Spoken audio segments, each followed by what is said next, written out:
Welcome to the President and CEO Focus on the Middle Market podcast series, where President and CEO Founder Paul Stukel discusses middle market issues with business leaders from across the nation.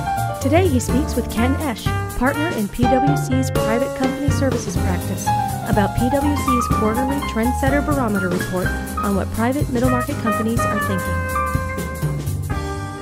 The fourth quarter of 2012 Trendsetter report indicated sort of a holding pattern that struck me. It's, things changed marginally, but there seems to be a wait-and-see attitude on the part of the private companies that you've surveyed. Is that a reasonable assessment? Yeah, I think it's accurate. The participants in our survey really, feel that there are still headwinds, out there in the economy, and that really translates to them in terms of lack of demand, for their products and services, and just wondering how they break that cycle. Most of them feel like the worst is behind them, and that they survived a tough recession, but really questioning themselves as to where the growth is going to come from in the future, and that's really the agenda on the minds of leaders of private companies right now. Yeah, it was interesting to look at the numbers with respect to international companies relative to domestic companies. In some respects, the international companies have a little bit more aggressive potential in terms of growth rate, which one would expect. But they are overall apparently less optimistic about, certainly U.S. growth, and less optimistic than they were about international growth. I mean, what do you attribute that to? Well, I think that they're seeing continued struggles in Europe. Yeah. I think that they have questions about manufacturing activity and demand in China, some of the fast growing economies that they previously had pointed to, and again really trying to figure out what's going to break the cycle, because we do seem to be in a low growth type of cycle right now. Europe, maybe even recession, and some of those faster growing economies, the BRIC types of countries, showing slower growth rates than what they had previously. So I think that that's weighing on the minds of a lot of private company leaders. I would say though that it's not necessarily changing some of their behavior, particularly as companies we would define as maybe leaders within the group. I think that a lot of the leading private companies are looking at this uncertainty and saying, I can either sit and ride it out, or I can try to do something about it. I can try to see if I can't create my own demand. And what we're seeing among those leaders is potential expansions into new markets, both on the U.S. side, as well as the international side. Perhaps taking advantage of low interest rates and a stronger balance sheet, to borrow some money to acquire a competitor or move into a new market. Sure. And that's pretty exciting, because I do think that there's an opportunity here for companies to distance themselves from their competitors by getting a little bit more aggressive in the market. Yeah, clearly there's I hate to use the phrase, but there's a lot of cheap money around. There's interest rates being what they are, and also the U.S. dollar seems to be strengthening, certainly against the euro. Because we're sort of the only game in town left when you really get down to it. And so you're right, that creates the conditions for acquisition type strategies, or at very least joint ventures type strategy, but certainly acquisition strategies. Right. Right there at the end of the year, we definitely saw a number of transactions. Some motivated by sellers who wanted to try to lock in, under the old tax, regime. Yep. Yep. But it was also fueled by cheap money, in the credit markets, and there were a number of, what I'll call kind of high yield debt offerings, out there to finance, some of these deals. And we've continued to see, some of that activity, after the new year, and I think that the opportunity is there, to expand your business, through these acquisitions, and the ones that that we've seen over the last 6 to 8 months or so have worked out pretty well, for companies, that the markets and the economies have held pretty steady, and some of the projections, that they had for the business, have come to fruition. So that they would term those as successful, deals right now. Sure. But it is, the agenda is growth, and how am I going to make that happen? One way to do it is, through these deals and acquisitions, and then the other way that we've seen is companies going out and hiring, key individuals, usually in the marketing and sales, type of function, to see if they can't, find that new customer or steal it from their competitor. Steal is such an ugly word, Ken. Isn't it? Persuade. Yeah, right. If the pie isn't growing, you got to take somebody else's piece, right? So, to show your growth. So, steal is in the vernacular. Sure. And they. But finding that key individual, that has maybe those contacts at a customer that you would like to have, or experience in a particular geographic market can really help a company expand.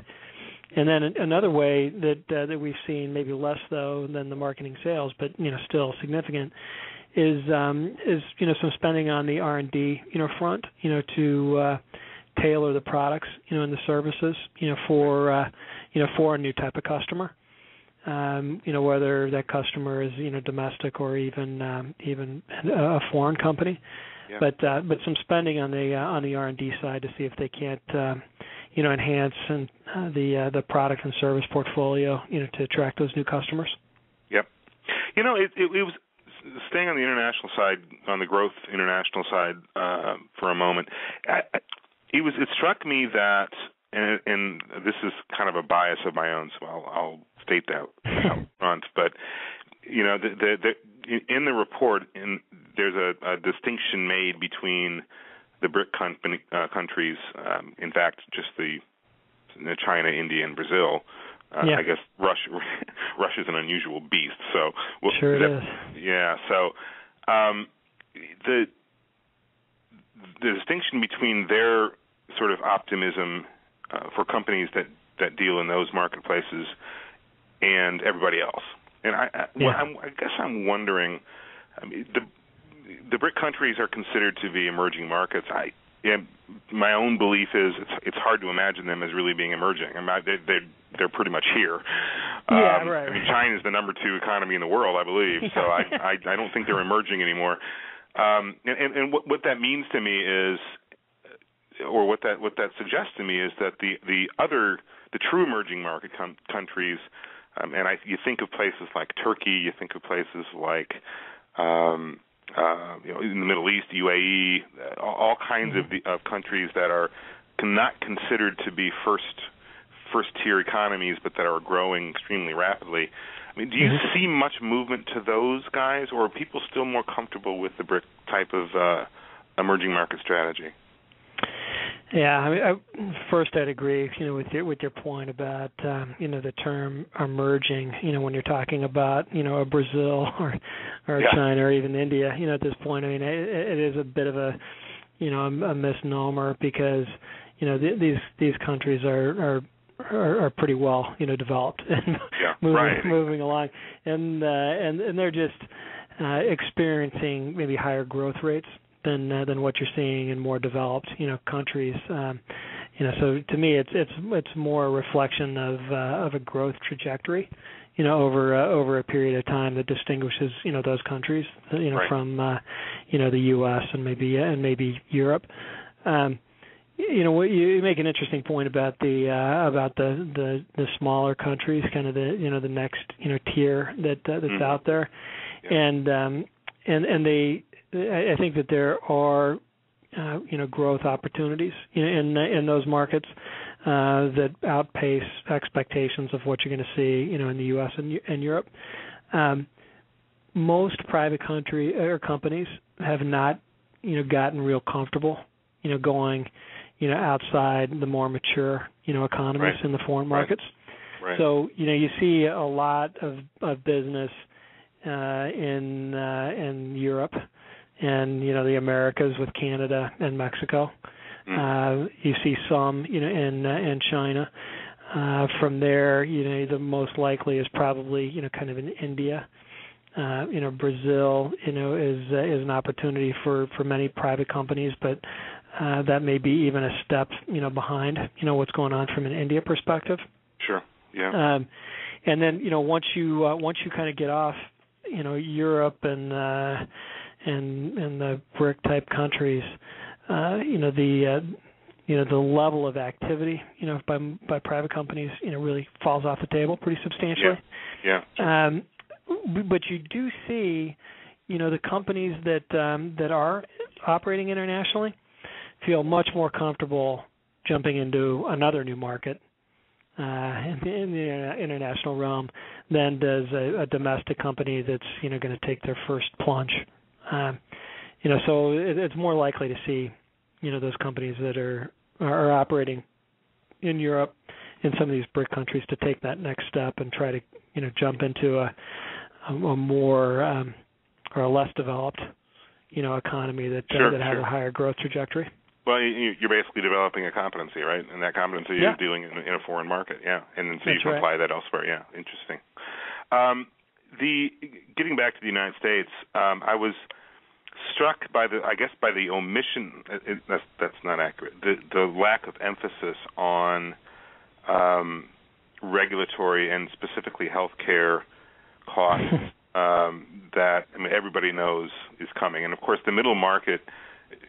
From our perspective, anyway, is that the middle market is, of course, the group that's going to be hit the most in private companies because they don't have the lobbying abilities of the big guys to get exemptions, and they don't have they're too big to get out from underneath the 50 employee rule.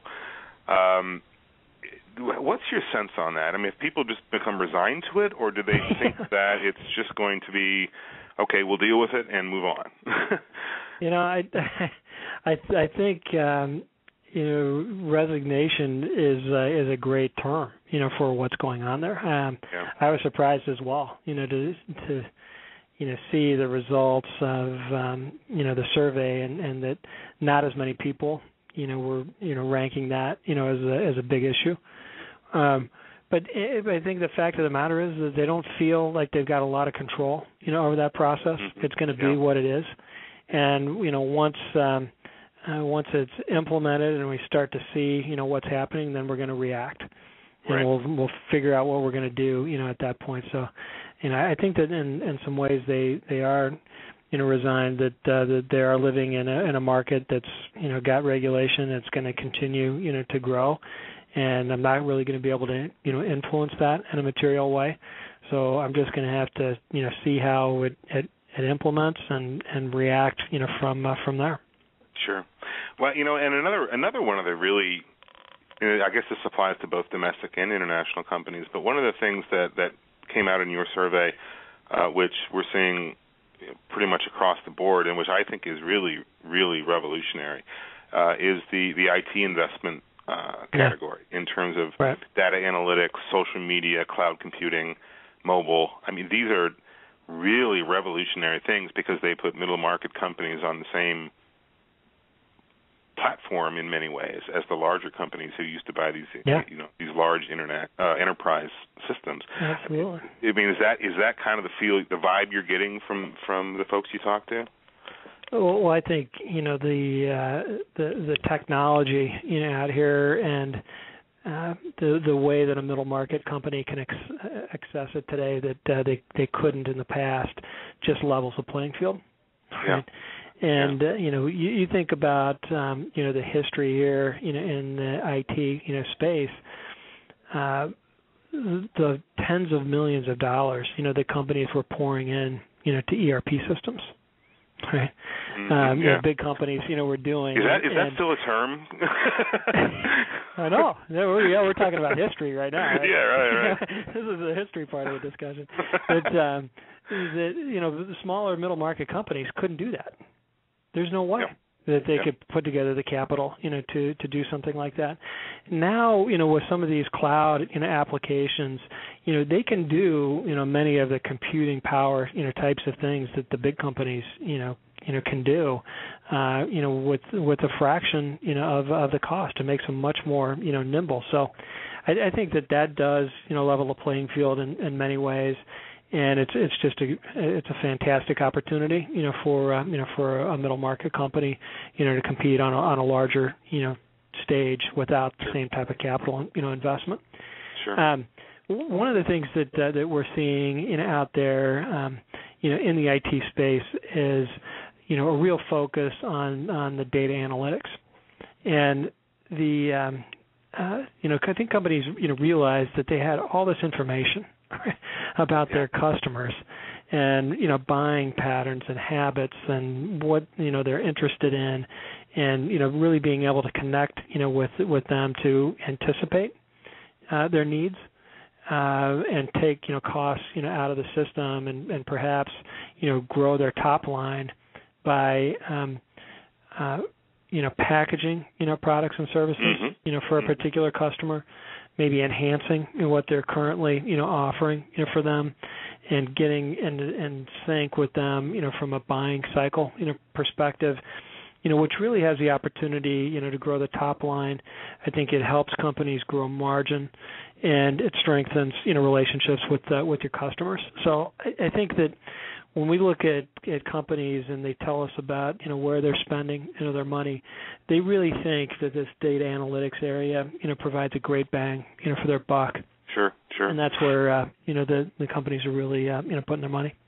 Well, what's intriguing, and I guess I'd like your view on this. I mean, some of the things that I've been hearing, and this may be a little bit ahead of the curve, but I'm not so sure, is the marriage of data analytics to social media platforms, in the sense that the term unstructured data is becoming a much bigger deal now, where I'm sure you've heard, whereby you're mining conversations for information, as opposed to just taking numbers and crunching them. And that combination seems to me, both internally in terms of internal operations and in terms of understanding your marketplace, could be an extraordinarily powerful tool. I mean, have you been hearing that too? It sounds like you have. we definitely have. I think when we think about data, it is not just the bits and bytes that you're pulling out of your sales systems and things like that. Right. It's accessing the social media platforms as well, to collect what I'll say is just information about your customers or potential customers, and then the real question is, well, what am I going to do with it? And how do I connect with the customer? And we have seen a number of companies jump into the social media platform and try to generate demand for their products and services through that space, as opposed to kind of a traditional advertising types of campaigns, right? Because this technology is giving some access to companies to try some things that where a failure isn't going to be catastrophic, because the cost investment just isn't that high. Right. There's another thing that jumped out at me that kind of worries me in the broader sense of the world, is that it would appear that there is a very large concern among middle market companies about the lack of qualified workers. Yeah. And based on other data points, it suggests to me that the lack of qualified workers is really geared towards sort of skilled workers. And maybe not so much at the executive level, maybe not so much at the unskilled level, but certainly in terms of skilled workers. Is that what you're saying? I mean, it seems to come out in the report a little bit, and that's obviously a worry. And what do you do about that? Yeah, that's real. Two questions. Yeah, that's real. And you've got individuals that have been out of work for 5 years.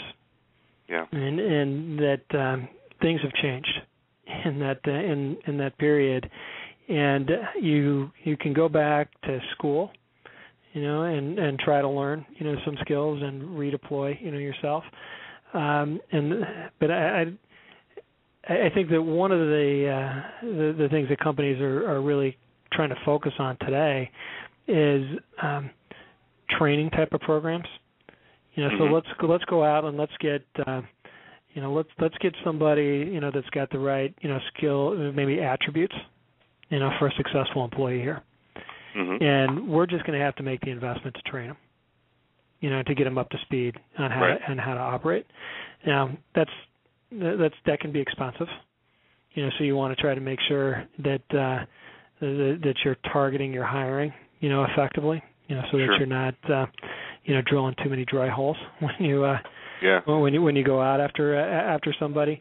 But the training aspect of companies, I would expect to increase pretty substantially as the hiring numbers continue to tick upward, and that they've got to go out and they've got to bring people in, and those people just may not have the requisite skill set to operate effectively on day one.